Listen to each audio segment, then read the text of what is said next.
Bismillahirrahmanirrahim. Alhamdulillahi rabbil alamin, wassalatu wassalam atamanil akmalan ala habibina wa sayyidina wa qudwatina Muhammad ibn Abdullah wa ala alihi wa sahbihi wa man walah, amma ba'du. Alhamdulillah, kita teruskan pengajian kita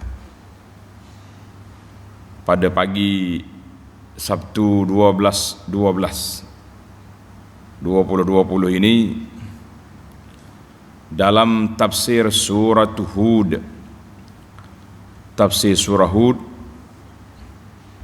sambungan kita bermula ayat yang ke-15. Ayat yang ke-15 surah Hud, surah yang ke-11, juzuk yang ke-12. Ni banyak belah hari ni. Hari 12, juzuk 12.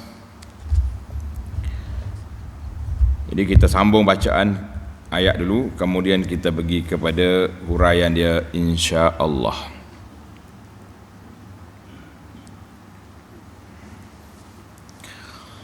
A'udzu billahis samii'il 'aliim minasy syaithaanir rajiim.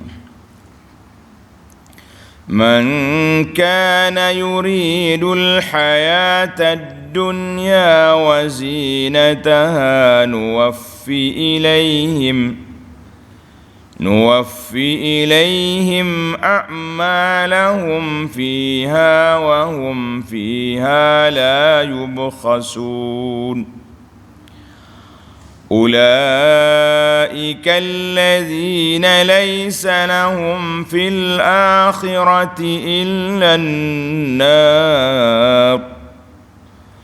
وحبط ما صنعوا فيها وباطل ما كانوا يعملون.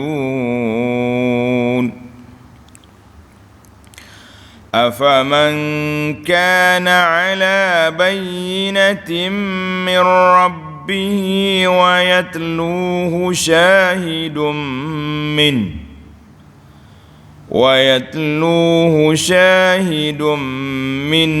ومن قبله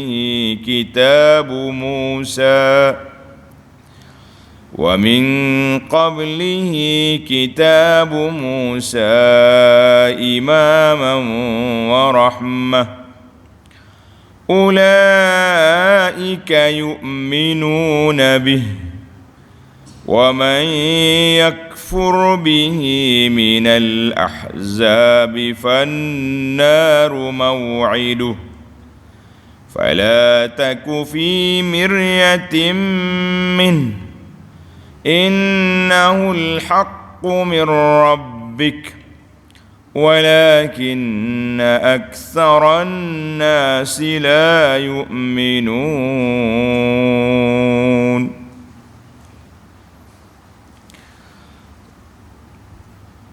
Balik kepada terjemahan ayat. Man kana yuridul hayatad dunya wa zinataha, sesiapa yang keadaan usahanya semata-mata berkendak kepada kehidupan dunia dan perhiasannya, dengan tidak disaksikan sama oleh Al-Quran tentang sah atau batalnya usaha perbuatan mereka itu. Apa jadi? Nuwaffi ilaihim a'malahum fiha, maka kami akan sempurnakan hasil usaha mereka di dunia. Wahum fiha la yubkhasun, dan mereka tidak dikurangkan sedikit pun padanya. Allahu Akbar. Jadi para jemaah sekalian, ayat ini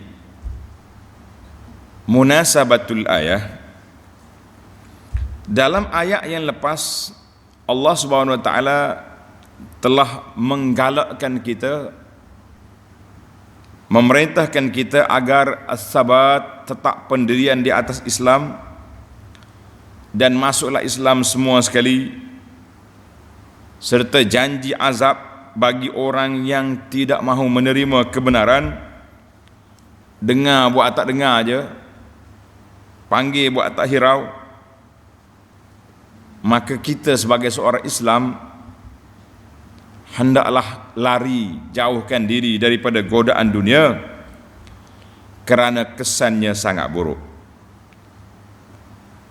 Dan punca, kita kena ingat, dia panggil punca manusia tidak terima dakwah Nabi sallallahu alaihi wasallam ni apa sebab? Para ulama pengkaji pentadabbur Quran dia kata manusia menolak kebenaran itu dua sebab. Sebab yang pertama, mereka memang jahil, tak tahu. Dia tak tahu apa itu Islam. Siapa Nabi Muhammad sallallahu alaihi wasallam, tak tahu. Itu dia panggil. Ia ni satu penyakit. Yang kedua, al-i'rad. Memang dia kerah kepala. Tahu, tak mau ikut. Itu satu kumpulan. Maka kumpulan yang kedua ni lagi dahsyat. Sebab apa dahsyat? Dia tahu, dia tak mau ikut. Bahkan puak-puak ahlul kitab, pendeta-pendeta Yahudi dan juga Nasara, mereka sudah baca dalam kitab mereka, Taurahnya, Injilnya, sifat-sifat Nabi sallallahu alaihi wasallam. Tapi apa boleh buat? Dia panggil fasadul qasdi, niat buruk, perangai tak ju. Kelantan kata bahasa jenis perangai tak ju, ataupun dia panggil perangai huduh. Ini tak jadi. Maka dua sebab inilah manusia tidak mahu mengikut ajaran Rasul alaihi wassalatu wassalam, termasuklah golongan yang menolak ajaran Nabi sallallahu alaihi wasallam, sama ada dia jahil tak kena, ataupun dia panggil fasadul qasdi, rusaknya dia punya niat ataupun tujuan. Maka dalam ayat-ayat ini Allah Ta'ala nak ajar kepada kita bagaimana nak menghilangkan dua sifat buruk itu. Untuk menghilangkan kejahilan, maka mereka diajak supaya belajar, tengok Quran, tengok Al-Quran. Kalau kasa tak setuju dengan Quran ni, buat mari hal lain. Kita dah bincang dalam siri lepas. Untuk nak mengelak, menolak diri daripada rusaknya qasad, niat, tujuan hidup ni, maka Allah Ta'ala bawa mari pada kita ayat yang ke-15 ini. Kalau setakat nak hidup atas dunia, ya, tak ada apalah, kan? Kalau setakat nak bini, nak beranak, kera berpandai beranak juga kata orang, monyet berpandai beranak. Kalau setakat nak makan lembu pun kenyang. Maka manusia ni ada agenda tersendiri yang kita kena belajar. Baik, tengok dalam ayat ini, man kana yuridul hayatad dunya wa zinataha. Siapa-siapa yang usaha dia, apa yang dia buat, perkara-perkara yang baik, perkara yang tak baik, semuanya untuk dunia saja. Kenapa ni? Nak dunia, nak kedudukan, nak pangkat, nak harta, nak belaka-belaka. Maka Allah kata nu'tihi, kami akan beri apa yang mereka nak. Atas dunia ni nampak sihat molek, segar mega kata orang, segar bugar. Boleh belaka dia nak. Dalam surah Isra Tuhan kata, man kana yuridul ajilata ajjalna lahu fiha ma nasha'u liman nurid. Siapa dia nak segera kehidupan dunia ni, Allah beri. Ambil tanda. Itu suratul Isra ayat 18. Dalam surah Asy-Syura ayat 20, man kana yuridu harsal akhirah nazid lahu fi harsi wa man kana yuridu harsad dunya nu'tihi minha. Mana Allah Ta'ala ni, dia tengok apa yang manusia nak. Maka kerana itu Nabi SAW dalam hadis, tuan-tuan tanda, hadis diriwayat oleh Anas bin Malik radhiyallahu anhu, sabda Nabi SAW, inna Allah la yazlimu mu'minan hasanatan. Allah Ta'ala tidak melakukan kezaliman kepada orang mukmin akan kebaikan yang mereka buat. Yu'ta biha fid dunya wa yujza biha fil akhirah. Allah Ta'ala akan beri kepada mereka atas dunia ini. Bila kita buat baik, Tuhan akan bagi balasan dia. Dan pahala yang besar di akhirat. Gandaan pahala besar. 1 jadi 10 ataupun 1 ke 700. Allahu Akbar. Wa ammal kafiru, ada pun orang kafir, bagaimana Tuhan bermuamalah dengan hamba dia yang kafir? Fayut'amu bihasanati ma amila biha lillahi fid dunya, maka Allah Ta'ala beri pada mereka makan, minum, boleh belaka dengan sebab amal baik dia buat atas dunia. Charity sana, charity sini, NGO tu NGO ni, maka mereka dapat kesenangan hidup di dunia. Hatta iza afda ilal akhirati lam takun lahu hasanatun yujza biha. Ambil dah atas dunia ni, pulangan dia. Itulah kita kena, jangan duduk sesati. Kenapalah non-Muslim, orang bukan Islam ni, kalau menega pun laku, buka tu pun jadi, buat ladang pun subur. Kita orang Islam ni banyak cabaran, tak apa. Sebab inilah dunia dia. Tuhan habis selalu dia, ambil lalu. Tapi lam takun lahu hasanatun, dia tidak ada lagi kebajikan di akhirat esok, tidak ada kebajikan. Ada, mau ambil dah atas dunia, di akhirat sunyi. Sebab itulah hadis ini dikeluarkan oleh Imam Muslim.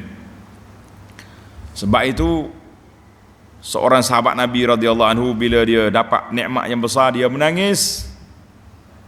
Dia kata, aku bimbang takut Allah Ta'ala bayar dah di dunia ini kebajikan yang kita buat sebelum akhirat. Kita para jemaah sekalian tak usah duduk rasa hatilah dengan kehebatan, dengan kekayaan, dengan apa saja yang dimiliki oleh orang kafir dunia, sebab dunia ini syurga bagi mereka. Di akhirat esok, ma lahu fil akhirati min nasib, tak ada bahagian dia di akhirat. Kalau tak segala ni, tak ada dua-dua lah jawab ni. Akhirat pun tak ada, azab di dunia juga merempat lah. Maka Tuhan bagi. Satu lagi hadis yang panjang. Hadis ini dikeluar oleh Imam Muslim hadisnya.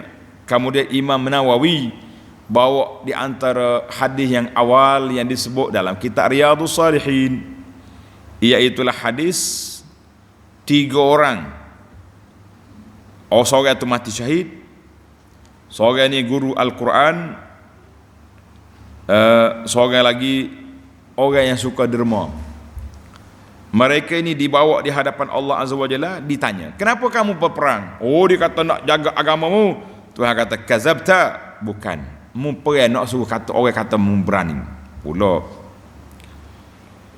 Wa mari pula rajulun ta'allama al-ilma wa 'allamahu, orang yang belajar ilmu, dia mengajar orang, dia baca Quran, dia mari. Dia kata, mu apa dengan ilmumu? Aku ajar kerana Allah. Allah kata, bohong, mu ajar nak suruh orang kata mu pandai. 2. Yang ketiga, mari hok bai sedekah banyak. Kenapa kamu sedekah kuat? Kerana Allah lah, mu nak suruh orang puji mu. Maka tiga-tiganya, kata Nabi sallallahu alaihi wasallam, dicampakkan ke dalam neraka, ulqiya finnar wal iyaz billah. Sebab apa? Sebab man kana yuridul hayatad dunya, kita nak pulang atas dia, nak suruh orang puji, nak suruh orang kata kita berani, nak suruh orang kata kita alim, hebat, tuan syekh, tuan guru, al-alim, al-allama, macam-macam gelaran dapatlah kita atas dunia, tapi di akhirat esok rugi. Maka ayat ini mengajar kepada kita erti apa? Erti keikhlasan dalam kerja buat kita. Wa hum fiha la yubkhasun. Tuhan kata apa? Dan tidak dikurangkan sedikit pun padanya amalan bagi orang yang memang kerana Allah Ta'ala dia buat, maka pahala dia penuh. Allahu Akbar. Tengok, kalau siapa dia nak kerja buat orang panggil siapa dia bekerja untuk akhirat tapi bagi tujuan dunia, nak dapat pulangan tu, nak dapat ni, apa kita dapat? Tengok ayat 16. Ulaika allazina laysa lahum fil akhirati illa an-nar wa habita ma sana'u fiha wa batilum ma kanu ya'malun. Mereka lah orang-orang yang tidak ada baginya pada hari akhirat kelak selain daripada azab Allah. Kita kata nas'alullah as-salamata wal afiyah. Ini yang kita bimbang, kita dak buat amalan tapi tidak ikhlas, dak buat apa saja pun tidak kerana Allah. Tulis besar sumbangan dengan tulus ikhlas. Oh besar tulis ikhlas, tapi hati tidak ikhlas tak jadi. Bukan tulisan itu yang dinilai oleh Allah, yang dinilai dikira oleh Allah Ta'ala apa yang ada dalam hati. Dan pada hari itu gugurlah apa yang mereka lakukan di dunia, pahala gugur apa yang kita buat di dunia, dan batallah apa yang telah mereka kerjakan. Allahu Akbar. Allahu Akbar. Tengok dalam hadis Nabi sallallahu alaihi wasallam. Hadis ini diriwayat oleh Ubay bin Ka'ab radhiyallahu anhu. Sabda Nabi sallallahu alaihi wasallam,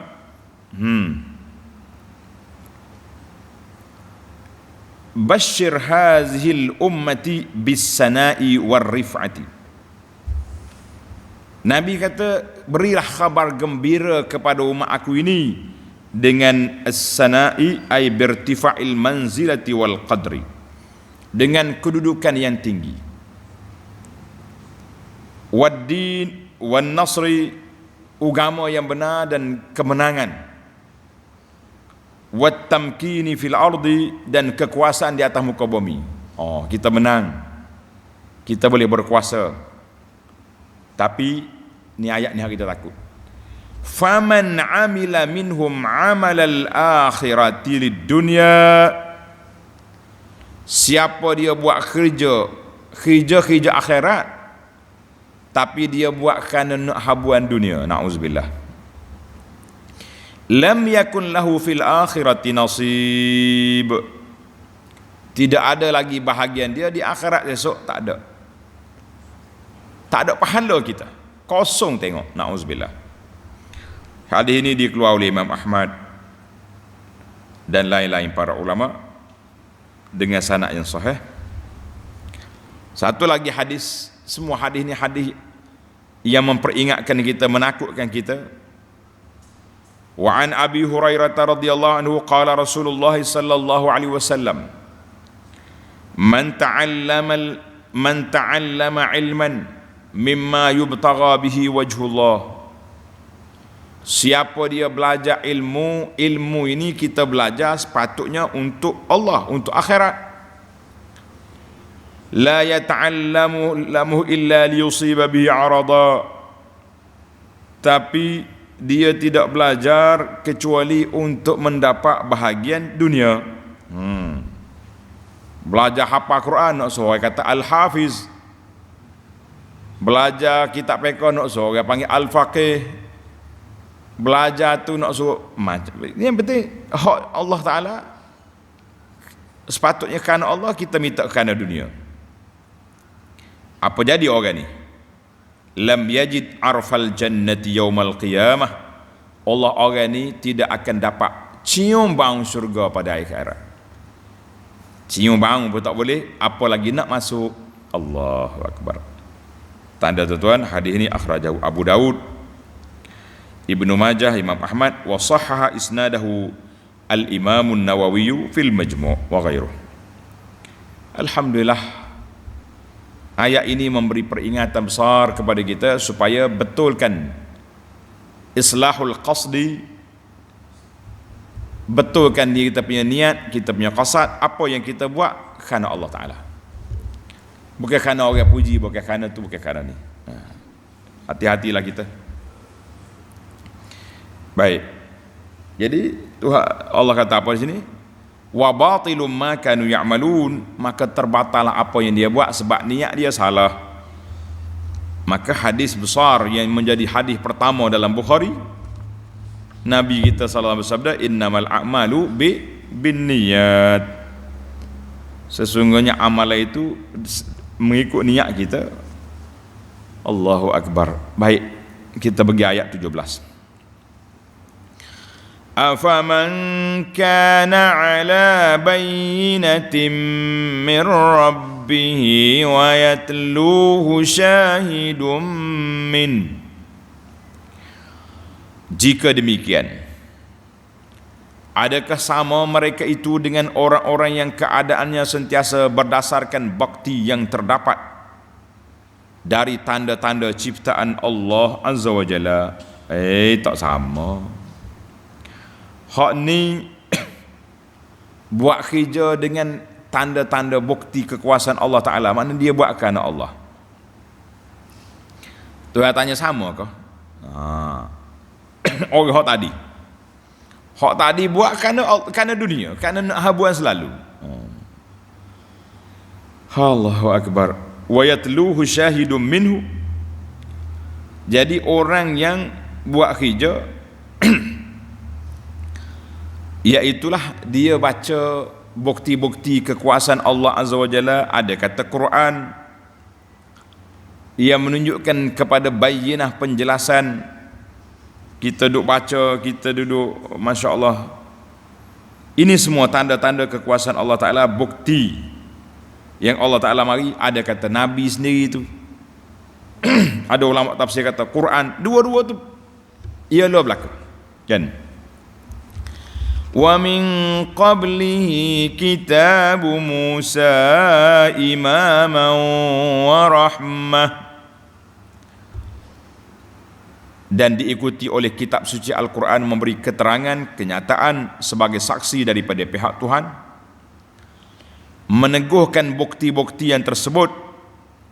Jadi kita sudah ada, Nabi datang, Al-Quran datang, mengarahkan kita, menggalakkan kita supaya berfikir, tengok apa yang Allah Ta'ala ciptakan di atas dunia ni, langit dengan bumi dengan segala cakrawala, segala apa ni. Jangan tengok saja, tengok dengan berfikir. Mesti ada Tuhan. Kalau tidaknya belaga lama dah, bintang-bintang, matahari dengan bulan tak ada aksiden lah pun.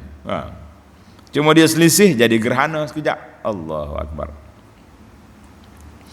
Wa min qablihi kitabu Musa imaman wa rahmah. Kenyataan yang serupa, sama ya, diberi oleh kitab Nabi Musa yang menjadi ikutan dan rahmat kepada umatnya. Allahu akbar. Dia panggil imaman wa rahmah. Jadi kitab Nabi Musa pun sama dalam kitab Taurat. Sebab itu Allah kata, wa may ulaika yu'minuna bih, yakni orang-orang yang berkeadaan demikian, dia terima daripada Quran, terima daripada kitab-kitab yang dulu kita beriman. Orang yang mengakui menerima Al-Quran, maka itulah orang yang baik. Tapi kumpulan yang kedua, wa man yakfur bihi minal ahzabi fannaru maw'iduh, dan sesiapa engkar akan Al-Quran itu dari kumpulan kaum-kaum kafir, engkar Quran tak dengar kata, maka nerakalah dijanjikan menjadi tempatnya, wal'iyazubillah, nerakalah. Maknanya kalau siapa dia engkar kepada Quran, seolah-olah dia engkar semua kitab yang terdahulu. Sebab Quran itu yang terakhir. Dalam Quran ada isi kandungan kitab terdahulu. Siapa dia engkar satu, jadi engkar semua. Ini matematik akidah. Matematik akidah, 100 tolak 1 kosong. Contohlah kita kata, oh saya beriman semua dengan rukuk iman kecuali kitab saya lah. Kafir belaka jawab dia. Sepatutnya kita dalam matematik akidah kita tak pakai kepada dalam matematik akhlak. Matematik akhlak saya dengan dia ni ngam. Kata orang kacik molek kecuali beberapa kes. Dia suka makan banyak, saya makan sikit. Dia isap okok, saya tak isap okok. Mana dua ya? Maknanya 100 tolak 2 98. Artinya banyak lagi yang kita bersama dengan dia, yang kita tak setuju dua perkara. Bas. Ni dak saya putus hubungan dengan dia. Kenapa? Satu kes daripada 100, hak satu jadi besar, 100 jadi kecil. Itu dia panggil mizan, neraca timbangan yang sengit, tak adil. Dalam masalah akidah, 1 tolak 6 tolak 1 kosong. Hadis yang diriwayat oleh Abu Hurairah radhiyallahu anhu, sabda Nabi sallallahu alaihi wasallam,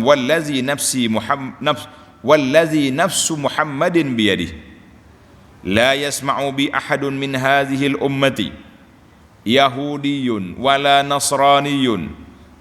Nabi kata, Nabi bersumpah, tidak dengar tentang aku ni salah seorang Yahudi ke Nasrani ke, summa yamutu walam yu'min billazi ursiltu bihi, dia tak beriman dengan Quran yang aku bawa ni, illa kana min ashabin nar, maka orang itu ahli neraka. Hadis ni dalam Muslim. Jadi para jemaah sekalian, bahawa tak boleh lagi bila Nabi datang, artinya orang-orang dulu tu sudah tamat tempoh. Baik, maka Tuhan kata apa? Fala taku fi miryatin min, maka janganlah engkau wahai Muhammad sallallahu alaihi wasallam menaruh syak, ragu-ragu terhadap Al-Quran. Innahul haqqu min rabbika walakinna aktsaran nasi la yu'minun. Mu jangan syak, jangan ragu terhadap Quran, kerana sesungguhnya Al-Quran itu ialah perkara yang benar dari Tuhanmu. Tetapi kebanyakan manusia tidak percaya kepada Quran. Nak kata mana? Ramai manusia tak percaya. Kalau kita nak tengok daripada zaman Nabi sallallahu alaihi wasallam sampai zaman kita hari ni pun, peratus orang yang beriman dengan tak beriman memang ramai hak kafir. Itulah sunnatullah, ketetapan Allah Ta'ala buat atas dunia ini. Kita tak boleh nak kata, yang penting kita jaga iman kita. Kita berdakwah mengajak orang supaya beriman setakat mana yang kita mampu. Hak kita tak mampu di luar kuasa kita, kita serahlah kepada Allah Azza wa Jalla. Yang kita bimbang ini takut kita tak buat kerja. Itu yang kita takut. Kita tidak bekerja untuk mengajak manusia kepada agama Allah. Kita juga tidak berusaha untuk ikhlaskan semua kerja buat kita, kan? Baik, kita berpindah kepada kategori manusia. Ada yang beriman, ada yang kafir. Hak kafir pula, ada kafir dia saja, ada kafir yang menyekat orang lain daripada iman. Kita masuk ayat 18. Wa man azlamu mimman iftara 'ala Allahi kadhiba ulaika yu'raduna 'ala rabbihim wa yaqulul ashhad ويقول الأشهاد هؤلاء الذين كذبوا على ربهم ألا لعنة الله على الظالمين. Dan tidak ada yang lebih zalim. Anda tengok, siapa nak tengok manusia zalim atas dunia ni? Jangan duk tengok hak duk tampar orang, jangan duk tengok hak duk pukul orang saja. Zalim dari sudut akidah, zalim dari sudut pegangan.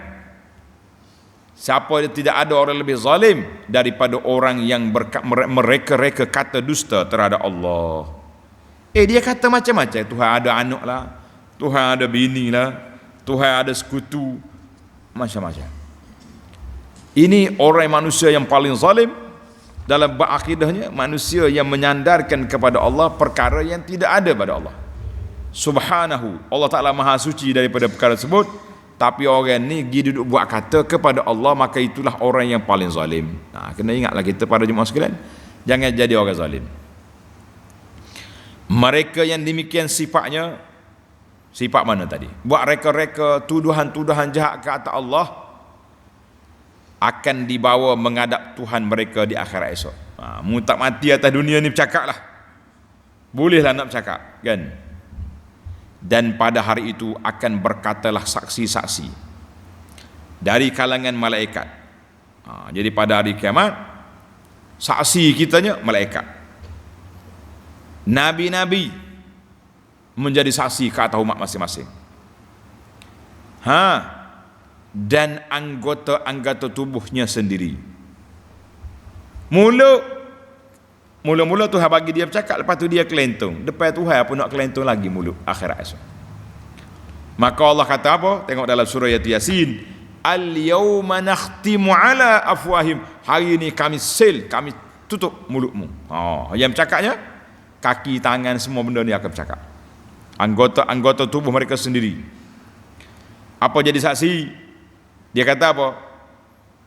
Inilah orang-orang yang membuat-buat dusta terhadap Tuhan mereka. Buat-buat ni lah hak jangan nak. Allahu Akbar. Ala la'natullahi ala zalimin.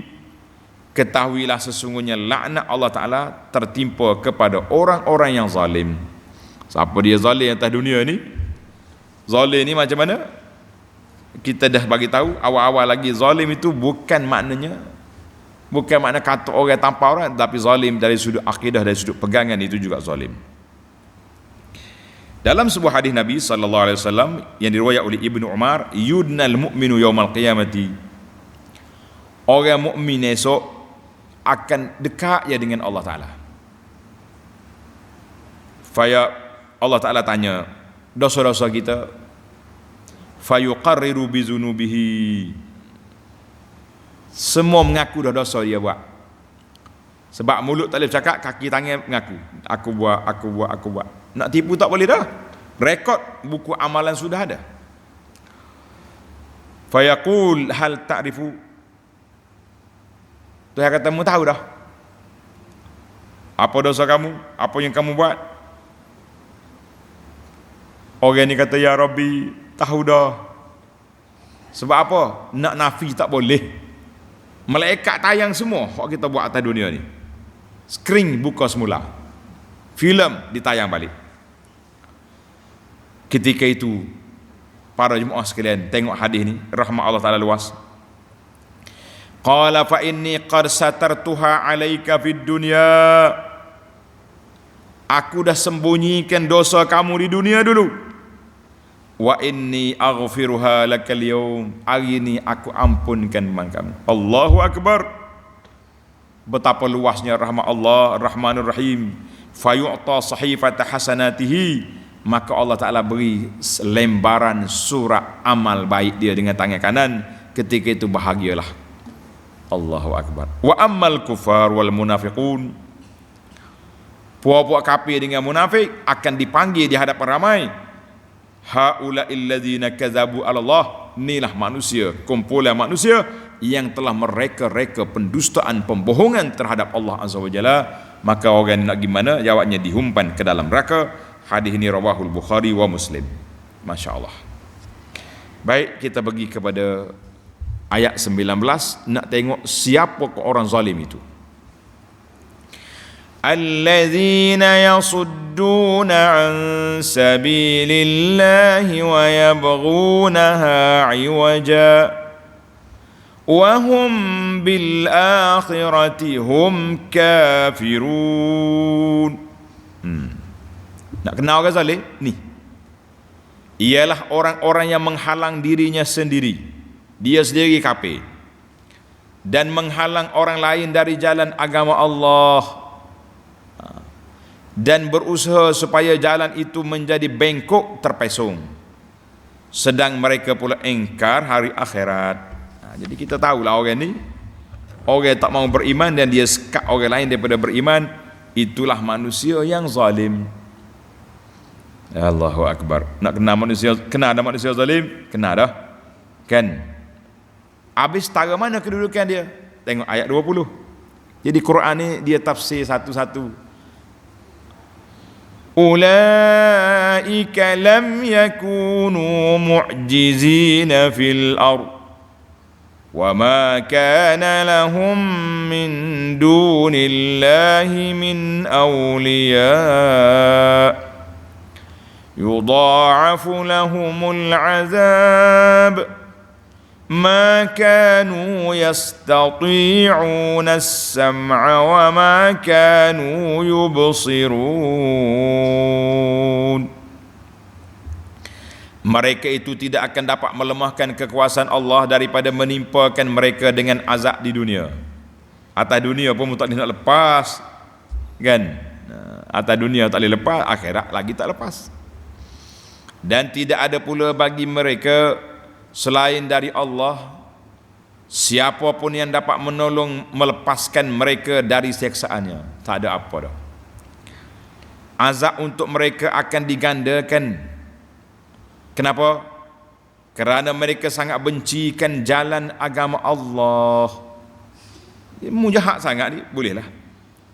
Sehingga mereka tidak tahan mendengarnya dan tidak pula suka melihat tanda-tanda kebenarannya.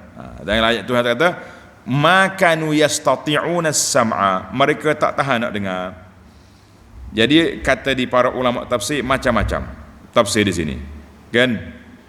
Kenapa Allah Taala gandakan azab dia? Sebab dia ada telinga, ada mata, ada mulut, tapi dia tak jadi, tidak menjadi sebab dia mendapat hidayah. Dia tak mau dengar kebenaran. Maka dia tak dengar sebab apa? Sebab dia sibuk dengan kafir dia. Sibuk dengan kafir juga. Ada juga ulama mengatakan dia tak dengar dah sebab Allah Ta'ala cop atas hati dia ni kafir. Dia tak dengar kebenaran sebab mereka sangat benci kepada Nabi sallallahu alaihi wasallam. Jadi ulama-ulama tafsir ni dia hurai berbagai. Kita boleh simpulkan bahawa punca mereka tak mau dengar tu semua benda lah. Benci ke Nabi, tak percaya kepada Quran. Yang besarnya hati mereka telah dicop, tertutup oleh Allah Azza wa Jalla. Ini besar, wal iyaz billah. Maka apa kesudahan mereka? Tengok, ulaika alladzina khasiru anfusahum wa dhalla anhum ma kanu yaftarun. Mereka lah orang-orang yang merugikan diri sendiri dan hilang lenyaplah dari mereka apa yang mereka ada-adakan, mereka reka-rekakan, menciptakan. Tengok nota 342, yakni pada hari itu, hari kiamat, hilang lenyaplah dari mereka makhluk-makhluk yang mereka sembah, patung, kayu, batu, tok syekh, semua kena belaka. Atau yang mereka jadikan sebagai anak Tuhan, Uzair, Isa, macam-macam tuduhan jahat buat ni. Dan hampalah mereka dengan dari mendapat sebarang pertolongan daripada Allah. Nak dapat pertolongan apa? Mengkafir atas dunia, reka macam-macam kata ke Tuhan. Tengok ayat 22, la jarama annahum fil akhirati humul akhsarun. Allahu Akbar. Tidak syak lagi bahawa sesungguhnya merekalah yang rugi serugi-ruginya pada hari akhirat kelak. Rugi hangit kata orang, tak ada apa dah dia. Tengok ayat 23 apa jadi. Allah Subhanahu Wa Taala ni maha kaya. Habis cerita puak kafir, maka dia bawa kepada kita sifat orang yang beriman supaya kita faham inilah yang aku nak. Tengok ayat 23. Innal ladzina amanu wa 'amilus salihati wa akhbatu ila rabbihim ulaika ashabul jannah hum fiha khalidun. Sesungguhnya orang-orang yang beriman. Ni kumpul hak kita nak, hak Tuhan nak suruh jadi lagu ni lah. Sesungguhnya orang-orang yang beriman dan mengerjakan amal yang saleh serta tunduk taat menunaikan ibadat kepada Tuhan mereka dengan khusyuk, mereka itulah ahli syurga, mereka kekal di dalamnya. Nak jadi ahli syurga, taatlah kepada Allah Azza wa Jalla, jangan duk mengikut buat-buat kafir hak karu, kan. Ayat yang terakhir dalam siri ini, Mathalul fariqaini kal'a'ma wal asammi wal basiri was sami' hal yastawiyani mathala afala tadhakkarun. Bandingan dua golongan yang kafir dan beriman. Orang panggil ayat mati awah dah ni, ayat penamat. Bandingan dua golongan yang kafir dan yang beriman itu samalah seperti orang yang buta serta yang pekak. Seorang buta, seorang tuli, dengan orang yang celek serta mendengar. Kedua-dua golongan itu tidaklah sama keadaannya. Itu bandingan. Kita bukan nak perli orang-orang yang OKU, pendengaran, buta ni, tidak. Tapi nak ceritanya, orang buta tak mau tengok kebenaran, orang tuli tak mau dengar yang benar. Tak sama dengan orang celek, orang mendengar segala kebenaran, tak sama. Jadi hak fizikal pun tak sama, hak batin pun tak sama. Allahu Akbar. Kedua-dua golongan itu tidaklah sama keadaannya. Afala tadhakkarun. Setelah kamu mengetahui yang demikian, maka tidakkah kamu mahu mengambil peringatan dan insaf? Jawab tuan-tuan, insya-Allah kami akan mengambil perhatian dan insaf, beriman benar-benar kepada Allah Azza wa Jalla, tidak ikut hawa nafsu, dan perbuatan kita ini kita tidak masuk kepada kumpulan mana? Kumpulan yang buat khija akhirat tapi nak habuan dunia, jangan. Pasal itulah hari ni kita kena betul balik channel ni. Ada setengah orang ni bila kita ngaji di pondok ada CJ. Dia kata CJ tak ikhlas. Hak ikhlasnya, hak ngaji cara kita ni ikhlas. Bahkan kalau belajar pula duduk atas meja, setengah keberkatan hilang pula. Duduk sela tu baru betul. Kita kata masalah ikhlas ni bukan duduk di CJ, bukan duduk di sela, bukan duduk atas meja. Duduk di hati kita tu. Itu wasilah, cara-cara. Kalau kita tengok orang-orang lain, contohnya ni ulama-ulama di Sangkiti, dia boleh ngajar sambil tidur. Dia tidur sini, tidur guling atas. Ngajar anak murid. Budaya dia. Kita hari ni kita duduk atas meja nak suruh nampak pelajar-pelajar. Orang di belakang nampak ustaz. Ilai juga mengantuk. Boleh je duduk atas lantai pun. Maka kita tak boleh nak letak ikhlas tak ikhlas tu kepada CJ, kepada cara belajar. Mana pondok bangunan besar-besar macam universiti, bukan pondok, kan? Kita kata pondok tu nama sistem pengajian. Asrama penuh, duduk sini, belajar sini, maya berjemaah. Kitab-kitab yang dibelajar bukan soal bangunan, soal masya-Allah tabarakallah. Jadi kita kena betul baliklah para jemaah sekalian, bahawa orang yang ikhlaskan amal kepada Allah Ta'ala, ikhlas itu duduk dalam hati, bukan duduk di bangunan, bukan duduk di pakaian. InsyaAllah kita akan sambung lagi dalam siri yang akan datang, ayat yang ke-25, cerita Nabi Nuh alaihi salam. Subhanakallahumma wa bihamdika asyhadu an la ilaha illa anta astaghfiruka wa atubu ilaik. Wa sallallahu ala nabiyyina Muhammad wa ala alihi wa sahbihi ajma'in walhamdulillahi rabbil alamin.